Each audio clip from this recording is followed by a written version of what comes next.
Hay historias que se cuentan en voz baja y otras que, aun cuando fueron enterradas por casi 2 siglos, siguen temblando en los bordes de la memoria colectiva. En 1839, en los pantanos profundos de Georgia, 5 hombres armados entraron convencidos de que perseguían a una niña indefensa. Al amanecer, solo uno salió con vida, y jamás volvió a ser el mismo. Los registros oficiales culparon al terreno hostil. Los sobrevivientes hablaron de algo muy distinto a movimientos imposibles en la oscuridad, símbolos grabados en árboles antiguos y una presencia que siempre iba un paso por delante. ¿Qué ocurrió realmente allí? ¿Qué fuerza, humana o natural, logró invertir por completo la lógica de poder del sur esclavista? Hoy reabrimos un caso que durante décadas se intentó silenciar. Antes de comenzar, si te apasionan los misterios históricos que mezclan documentos reales con preguntas incómodas, recuerda suscribirte, dejar tu like y contarme abajo en los comentarios. ¿Desde qué país o ciudad nos estás viendo? Me encanta ver de dónde se une la gente a estas investigaciones. Durante más de un siglo, el expediente de Wilkinson County sobre los hechos de octubre de 1839 durmió entre papeles incompletos, hojas arrancadas y silencios incómodos. Lo poco que quedó escrito parecía diseñado para no decir demasiado en muertes por condiciones del pantano, desapariciones, perdido, girombo, nada más. Pero en las orillas de esa versión oficial siempre flotó la duda. ¿Cómo habían podido 5 hombres entrenados, armados y acostumbrados a imponer autoridad en plena esclavitud perderse en cuestión de horas en un terreno que, en teoría, conocían? ¿Y cómo era posible que la única persona a la que perseguían, una muchacha de 15 años, hubiera dejado detrás un rastro que desafiaba cualquier explicación lógica según las tecnologías y conocimientos del siglo XIX? La historia, tal como se contaba públicamente, no encajaba fuera de los tribunales. En cambio, la narrativa era radicalmente distinta. Testigos indirectos hablaban de un sobreviviente incapaz de articular frases coherentes durante semanas, de símbolos grabados en árboles que nadie sabía leer, y de un bosque que parecía cerrar caminos y abrir otros según una voluntad propia. Más inquietante aún, varios habitantes juraban que los árboles mostraban marcas frescas días después de que los hombres habían desaparecido, como si alguien o algo hubiera seguido trazando rutas que ya no tenían perseguidores. La impresión general era clara en cualquiera que escuchara de primera mano los relatos del único sobreviviente. Entendía que ese hombre había visto algo que había quebrado su estructura mental, algo que no cabía en los límites normales de la vida en una plantación del sur esclavista. Ese contraste entre lo oficial y lo oral creó un vacío que con el tiempo se volvió un imán para los investigadores. ¿Dónde termina el registro histórico y dónde empieza la memoria colectiva? ¿Cuánto puede transformar un suceso real el tejido social de una comunidad que vivía bajo la violencia, la censura y el silencio impuesto? Hoy, al revisar cada fragmento, cada testimonio y cada omisión, queda claro que este misterio nunca fue solo sobre pérdidas en el bosque. Fue sobre un choque brutal entre 2 mundos, uno que creía poseerlo todo a través de la fuerza, y otro que llevaba generaciones entendiendo el terreno, escuchándolo, leyéndolo. Ese choque, ocurrido entre el barro, el musgo y las aguas del Hopi, es lo que convirtió esta historia en una herida abierta, que todavía hoy palpita. Relatos del único sobreviviente, entendía que ese hombre había visto algo que había quebrado su estructura mental, algo que no cabía en los límites normales de la vida en una plantación del sur esclavista. Ese contraste entre lo oficial y lo oral creó un vacío que, con el tiempo, se volvió un imán para los investigadores. ¿Dónde termina el registro histórico y dónde empieza la memoria colectiva? ¿Cuánto puede transformar un suceso real el tejido social de una comunidad que vivía bajo la violencia, la censura y el silencio impuesto? Hoy, al revisar cada fragmento, cada testimonio y cada omisión, queda claro que este misterio nunca fue solo sobre pérdidas en el bosque. Fue sobre un choque brutal entre 2 mundos que creía poseerlo todo a través de la fuerza, y otro que llevaba generaciones entendiendo el terreno,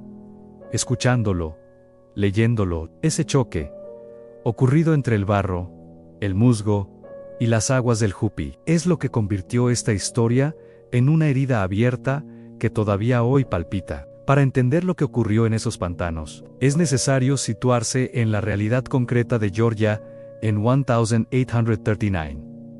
Era un territorio marcado por contradicciones profundas, un sistema esclavista que dependía de la violencia cotidiana, una economía algodonera, al borde del colapso, en muchas plantaciones, y un proceso reciente y traumático de expulsión de comunidades indígenas Creek que habían vivido allí por siglos. Esa mezcla produjo un clima social espeso, cargado de tensión y desconfianza. Los blancos pobres que buscaban trabajo como supervisores competían por posiciones que pagaban poco, pero garantizaban poder. Los dueños de plantaciones estaban desesperados por mantener productividad a toda costa. Y los territorios, que antes eran rutas, hogares y espacios sagrados para los pueblos originarios, se habían transformado en tierras de nadie, plagadas de zonas pantanosas casi imposibles de domesticar. El Ojai River, Bottomlands, un fragmento de bosque húmedo, achaparrado, cambiante, era uno de esos espacios liminares,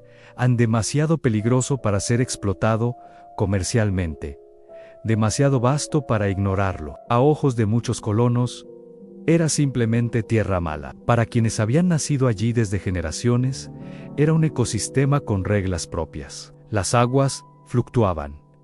Los senderos desaparecían. Entre lluvias, los árboles crecían entrelazados como si ocultaran rutas de manera intencional. Ningún mapa europeo lograba plasmarlo con precisión. Los Creek sabían orientarse mediante señales casi invisibles, en inclinación del musgo, patrones de raíces, sonidos nocturnos. Ese conocimiento transmitido, oralmente, representaba una ventaja inmensa para cualquiera que lo dominara, y una amenaza para toda figura de autoridad que dependiera de la fuerza más que de la comprensión del territorio. En ese contexto, la persecución de una muchacha mestiza, con sangre creek y africana, no era un incidente aislado, sino la manifestación de un temor profundo la idea de que los saberes indígenas seguían vivos, que podían desafiar la ley del amo sin necesidad de armas, sin necesidad de rebeliones abiertas. El solo hecho de que Celia conociera ese terreno,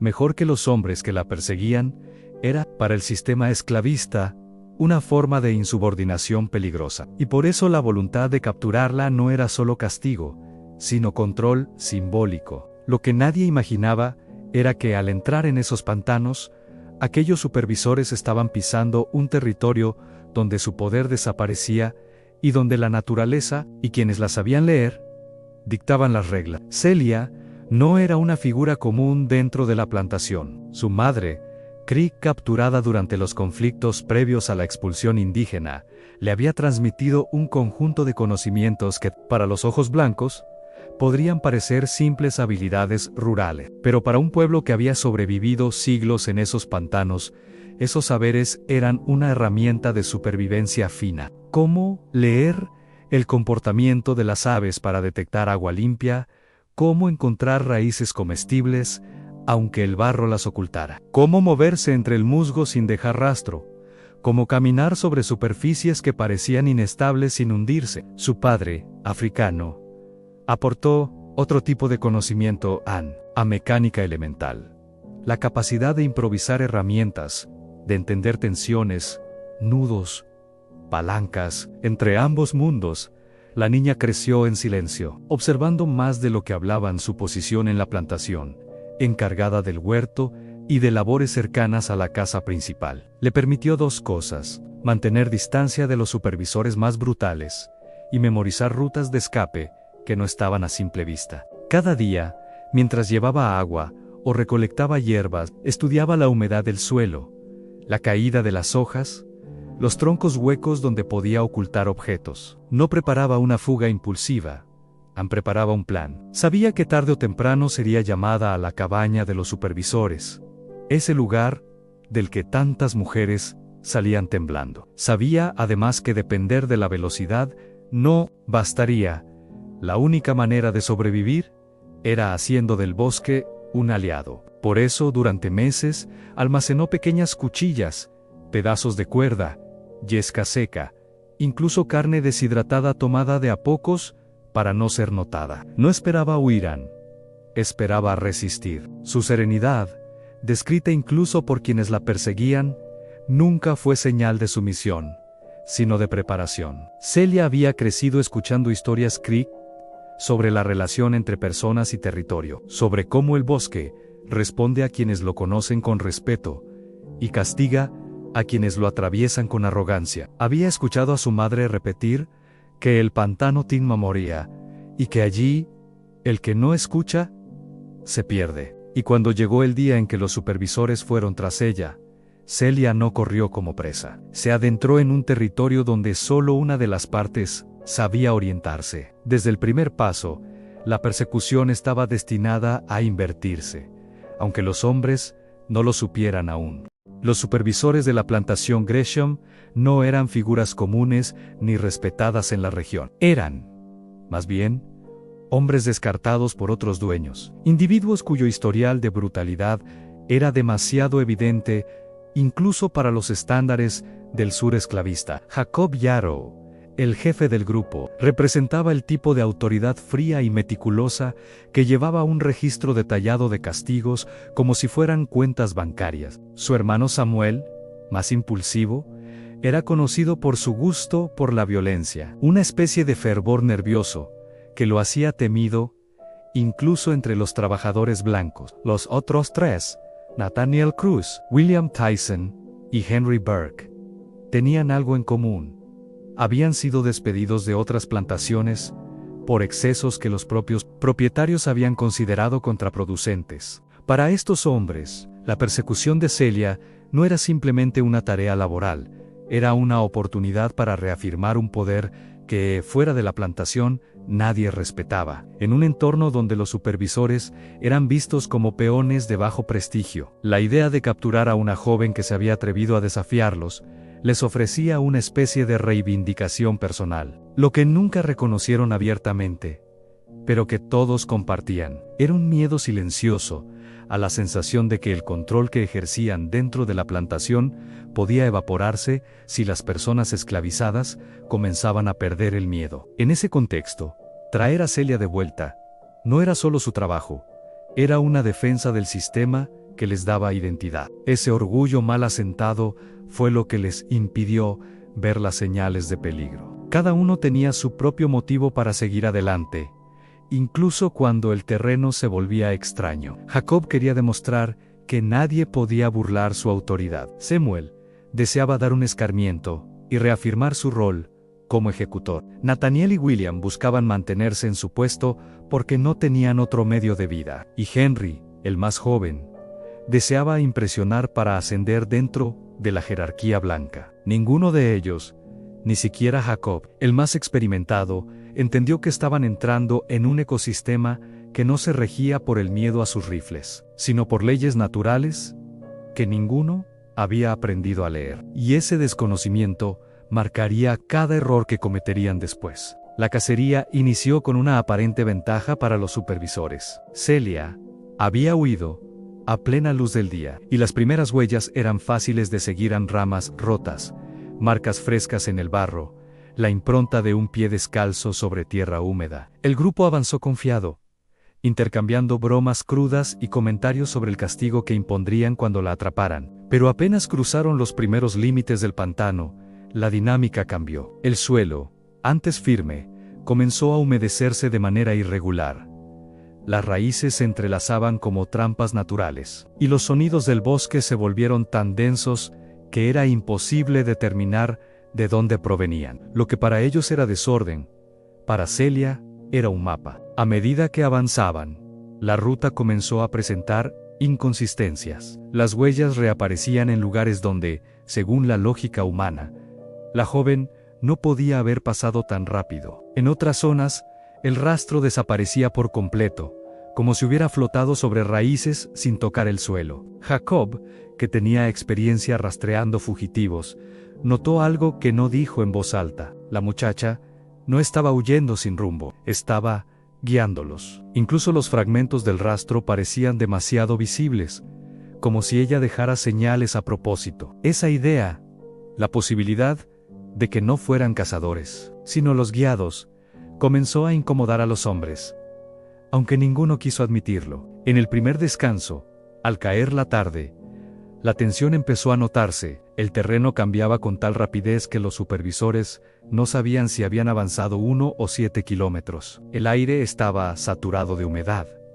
Los mosquitos los rodeaban en nubes densas, y la luz del sol apenas entraba entre la vegetación. Samuel, irritado por la lentitud del progreso, propuso acelerar el paso.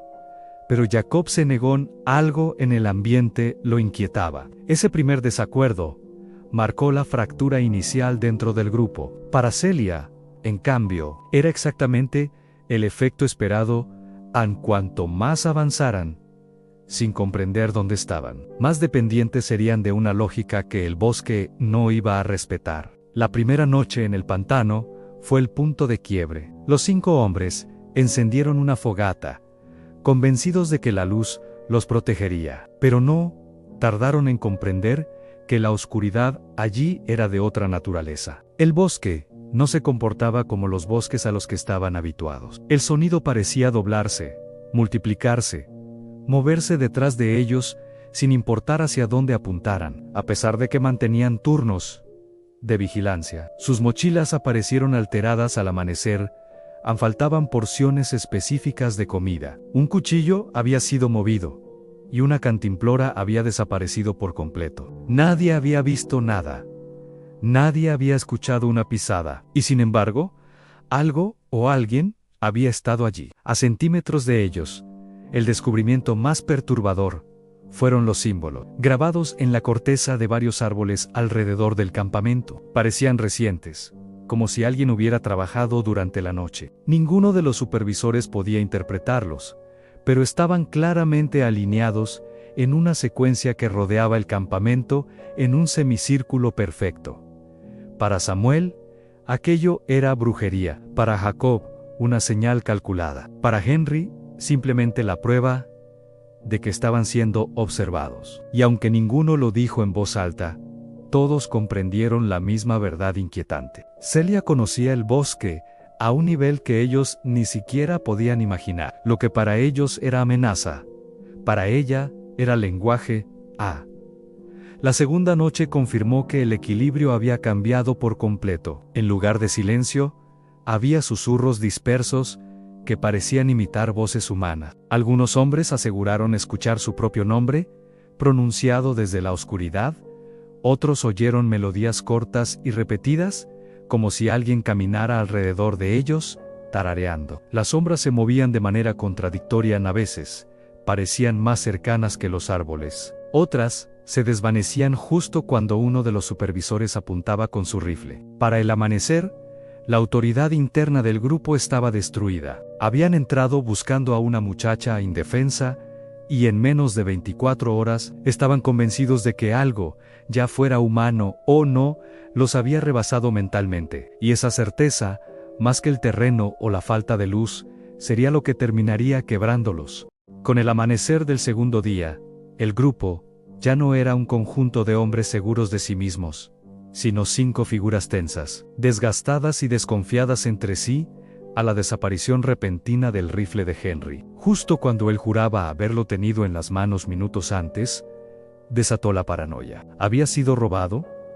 ¿Lo había dejado caer sin darse cuenta? ¿O realmente alguien podía entrar y salir entre ellos sin que lo notaran? A cada paso, la sensación de estar siendo guiados, y no por un camino que ellos eligieran, se hacía más evidente. Jacob, aunque intentaba mantener control, sabía que la pérdida de un arma no era un simple accidente, era un mensaje. El terreno comenzó a jugar un papel aún más brutal. William cayó varias veces en zonas donde el barro se convertía en trampa, y la humedad constante empezó a inflamarle una de las piernas hasta impedirle caminar. Nathaniel, debilitado por fiebre, deliraba sobre figuras que veía moverse bajo el agua, describiendo ojos que lo observaban desde la superficie, como si el pantano mismo respirara. Para el resto, esos delirios serían fáciles de descartar, si no fuera porque, cada vez que Nathaniel apuntaba a un lugar, algo sí parecía moverse. El grupo cargaba ahora,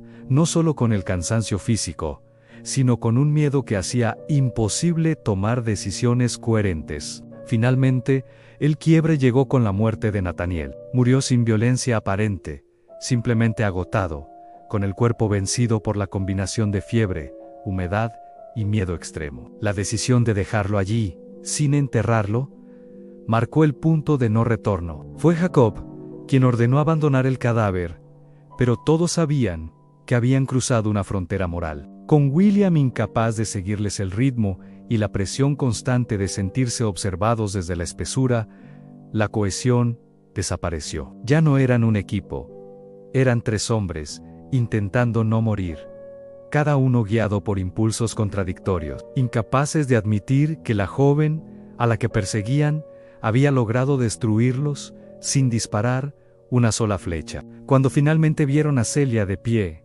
al otro lado del claro, el silencio fue absoluto. Después de horas escuchando ruidos inexplicables y sombras imposibles, verla de pie, tranquila, sólida, casi humana, en su serenidad, fue más desconcertante que cualquier fenómeno nocturno. No huía, no se ocultaba. No parecía temer a 3 hombres armados, aunque sus rifles estaban inutilizados por la humedad. Llevaba el rostro pintado con patrones Creek y sostenía un arco construido con materiales del bosque, perfectamente tensado. A su alrededor, los objetos que había tomado en cuerda cortada, municiones alineadas, herramientas reacomodadas, todo colocado con un orden tan preciso que parecía un altar, aun cuando Jacob intentó disparar su rifle. Este falló. El chasquido seco del gatillo contra la pólvora húmeda resonó como una sentencia, y Celia respondió sin vacilar. Ann disparó una flecha que cayó a pocos centímetros del pie de Jacob, lo suficientemente cerca para demostrar control absoluto. Era un recordatorio, una advertencia. En el intercambio verbal que siguió, quedó claro que ella no reclamaba venganza. No necesitaba vencerlos, porque ya había demostrado su dominio del terreno. Su interés era otro, aunque entendieran que habían entrado en un mundo que no era suyo y que habían pagado el precio de no respetarlo. Sus palabras, firmes pero serenas, descolocaron aún más a los supervisores, que esperaban gritos o súplicas. No lógica ni claridad. El derrumbe final ocurrió cuando Henry huyó. Simplemente soltó el rifle, dio la espalda y corrió, empujado por un terror que no necesitaba explicación. Samuel vaciló unos segundos, dividido entre seguir a su hermano o quedarse. Eligió huir también. Jacob quedó solo frente a la joven que había destronado toda su concepción de poder. En ese instante, por primera vez, entendió la magnitud de lo ocurrido. No habían perdido contra una fugitiva, sino contra un conocimiento ancestral que ninguno de ellos era capaz de comprender. Celia le permitió marcharse no por piedad, sino porque necesitaba que alguien transmitiera el mensaje. Y él, sin armas, sin autoridad, sin más identidad que su propia derrota, se internó de nuevo en el pantano, con la esperanza de encontrar la salida antes de que el bosque lo reclamara. El derrumbe final ocurrió cuando Henry huyó. Simplemente soltó el rifle, dio la espalda y corrió, empujado por un terror que no necesitaba explicación. Samuel vaciló unos segundos, dividido entre seguir a su hermano o quedarse. Eligió huir también. Jacob quedó solo frente a la joven que había destronado toda su concepción de poder. En ese instante, por primera vez, entendió la magnitud de lo ocurrido. No habían perdido contra una fugitiva, sino contra un conocimiento ancestral que ninguno de ellos era capaz de comprender. Celia le permitió marcharse no por piedad, sino porque necesitaba que alguien transmitiera el mensaje. Y él, sin armas, sin autoridad, sin más identidad que su propia derrota, se internó de nuevo en el pantano, con la esperanza de encontrar la salida antes de que el bosque lo reclamara. Henry fue el único que logró salir con vida, si es que vida es la palabra adecuada. Lo encontraron delirando, cubierto de barro, con la mirada perdida y las manos marcadas por arañazos que parecían dibujos más que heridas. Durante días, solo repetía fragmentos desconectados, aunque el bosque los escuchaba, que la joven aparecía en varios lugares a la vez, que algo los había guiado y a la vez acorralado. Su testimonio fue tan perturbador que incluso los funcionarios del condado prefirieron archivarlo como producto de la locura antes que enfrentarse a las implicaciones de sus palabras. Pero entre la población esclavizada, esos relatos no sonaron a delirio, sonaron a confirmación. La reacción de Thomas Gresham fue tan reveladora como el suceso mismo. A pesar de su insistencia en recuperar a Celia, el sheriff se negó categóricamente a enviar más hombres al pantano. Si 5 supervisores armados no regresaron, que podía esperar un grupo de funcionarios locales. Con el tiempo, haber perdido a tantos hombres, y de formas tan inexplicables, convirtió a la plantación en un lugar estigmatizado entre los blancos y un símbolo de resistencia entre los esclavizados. La productividad cayó, nadie quería trabajar como supervisor allí. Los trabajadores, al ver que el castigo ya no operaba con la misma fuerza, comenzaron a ejercer formas de resistencia silenciosa, a ritmos más lentos, herramientas extraviadas, campos sembrados con menos eficiencia. Gresham nunca volvió a recuperar el control. La historia se propagó. No importaba que la versión oficial hablara de extravíos. La versión real viva entre la comunidad hablaba de algo mucho más profundo. La demostración de que el sistema no era invencible, que alguien, con conocimiento y estrategia, podía devolverle al amo su propio miedo. Con el tiempo, se formó una red de relatos sobre una mujer del pantano que ayudaba a otros fugitivos a orientarse en la oscuridad y desaparecer. Algunos la describían como joven, otros como adulta, otros incluso como una presencia que aparecía y se desvanecía sin dejar huella. Fuera mito o realidad, ese relato alimentó durante décadas la esperanza de escape en una región marcada por el terror esclavista. Los documentos oficiales nunca admitieron más de lo necesario. Las muertes quedaron registradas como accidentes naturales. El comportamiento de los supervisores, como imprudencia, pero en los márgenes de esos registros, en los espacios donde la historia se filtra como agua, quedó la realidad. Han 5 hombres, con armas, experiencia y poder social, fueron derrotados por una muchacha de 15 años, cuyo único equipamiento real había sido el conocimiento transmitido por sus ancestros. Ese hecho, por sí solo, ya representaba una amenaza para la narrativa dominante del sur esclavista, que necesitaba creer que la fuerza bastaba para mantener el orden. Con el paso del tiempo, la figura de Celia comenzó a moverse entre la frontera de lo histórico y lo mítico. Algunos historiadores hablan de ella como una hábil sobreviviente, hija de 2 culturas, que habían desarrollado estrategias para vivir y resistir en entornos hostiles. Otros sostienen que su historia se exageró y se transformó en leyenda. Pero incluso, quienes dudan de los detalles, reconocen algo irrefutable. Después de 1839, las tasas de fuga en las plantaciones cercanas aumentaron y las expediciones de captura disminuyeron notablemente. El miedo cambió de bando. Al final, lo que perdura no es tanto si la joven continuó viviendo en los pantanos, si ayudó a otros, o si se convirtió en un símbolo espiritual. Lo que permanece es la lección Anne. El conocimiento puede ser una forma de libertad, incluso cuando todo está diseñado para impedirla. La historia de Celia revela que el poder no siempre está del lado con más armas, sino del lado que sabe interpretar el entorno y convertirlo en aliado. Y quizás por eso, incluso hoy, quienes caminan cerca de los restos de Ojupi dicen sentir que el bosque observa, que escucha, aunque recuerda. Porque hay historias que, aunque intenten ser borradas, encuentran raíces más profundas que cualquier documento oficial.